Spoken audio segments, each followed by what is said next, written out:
Welcome to The Explainer. Today, we are diving into something that really feels like a superpower in our crazy, busy world: real, deep focus.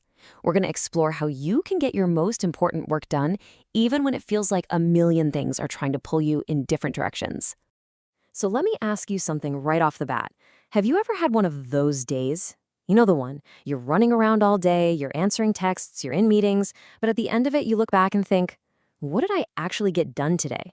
If you're nodding your head right now, trust me, you are in good company. All right, so here's our plan for today. First up, we're going to talk about the problem, what we'll call the trap of shallow work.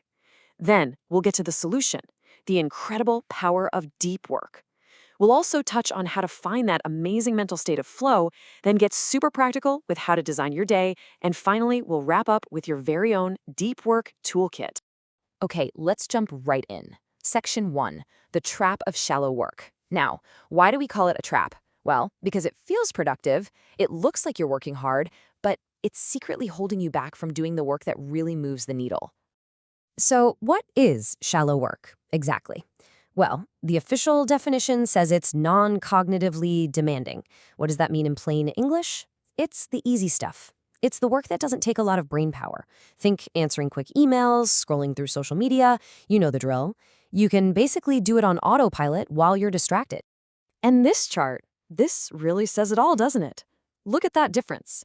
Shallow work is distracted, it's low value, anyone can do it, and it just creates, well, busyness.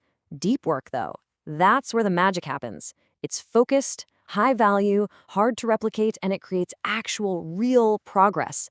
It's the difference between just spinning your wheels and actually getting somewhere. And here's that trap we were talking about. We've started to believe that just being busy is the same as being productive. We use busyness as a proxy. That's just a fancy word for a substitute. I mean, it feels good to clear out your inbox, right? That little dopamine hit. But ask yourself, did it actually help you finish your most important project? Probably not. You know, a day packed with all this shallow work has another hidden cost. It's called decision fatigue. Fatigue just means you're tired, and our brains get tired too. Every little choice you make, what to wear, what to reply in an email, drains your mental battery. Fun fact, one study found we make about 200 decisions a day just about food. No wonder we're exhausted. And this image shows you exactly why that mental battery is so important. This is kind of like our body's natural energy schedule. See that big peak in the morning? That's when we're at our sharpest, our most alert. The huge mistake we all make is wasting that precious morning energy on shallow, easy stuff, leaving us with nothing left for the hard work that really matters. Okay, enough about the problem. Let's talk about the solution. It's time for Section 2, the power of deep work. So what's the big alternative? It's deep work. This is when you're completely focused, totally free from distractions, working on a single challenging thing. It's about pushing your brain to its limits, kind of like a mental workout. This is how you write a brilliant essay, solve a complex problem, or create something truly new. And here's the absolute key takeaway. In a world that is just flooded with distractions, the ability to focus like this is becoming incredibly rare. And what happens when something is rare? That's right, it becomes incredibly valuable. So if you can master deep work, you're not just getting better at focusing, you're basically developing a career superpower. And the benefits of that superpower, they are huge. You'll learn hard things way faster. You'll produce work at a top-tier level, and you'll even find more meaning and creativity in what you do. So you do better work, and you actually feel better about the work you're doing. What's not to love? You know that amazing feeling of creativity and enjoyment? Well, it's directly connected to our next big idea, a special mental state that psychologists call flow. So have you ever been so into something, maybe playing an instrument or a sport or getting lost in a good book, that you completely lose all track of time? That amazing feeling? That's flow. It's when you are so immersed, so deep in what you're doing, that the rest of the world just melts away. When was the last time you felt that? So how do we get into that state of flow? Well, here's the recipe. You need a clear goal. You need intense focus. Hey, that sounds familiar. You stop worrying about what other people think. Time starts to feel weird, like it's speeding up or slowing down. And here's the most important part. The activity becomes its own reward. You're just doing it for the pure joy of it. Okay, this all sounds great in theory, but how do we actually make it a part of our real, messy lives? Well, that brings us to section 4. It's time to stop letting our day just happen to us and start designing it on purpose. Now, before we even start talking about schedules, we have to talk about the foundation. You absolutely cannot have a focused mind without a healthy body. It all starts with these 3 things: rest, fuel, and movement.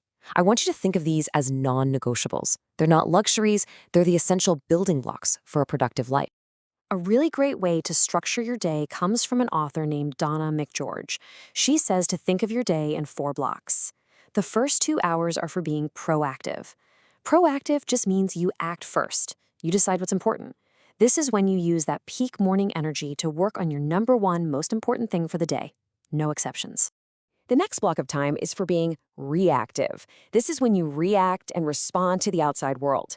It's the perfect time to schedule your meetings, collaborate with your team, and answer those important emails. You're not letting them interrupt you all day. You're giving them their own special time. Then we have our third block, active work. By this point in the day, your energy is probably a little bit lower, and that's totally normal. So this is a great time for those routine tasks. Finally, clearing that inbox, organizing your files, maybe doing some light reading to learn something new. It's still productive, just not as intense. And the final block is for being pre-active. Pre means before, right? So this is all about preparing for tomorrow. You can wrap up your day, look at what you accomplished, and decide on your big proactive task for the next morning. And then, and this is so important, you shut it all down. You close the laptop and let your brain truly rest. All right, we're almost there. For our last section, let's give you a simple toolkit to help you turn deep work from an idea into a real everyday habit. Think of it as a set of tools you can use to build a more focused life. Author Cal Newport gives us 4 simple rules. First, work deeply. Literally schedule it in your calendar like it's the most important meeting of your day. Second, embrace boredom. The next time you're waiting in line, just let your mind wander instead of immediately reaching for your phone. Third, quit social media, or at the very least, be really intentional about why and when you use it.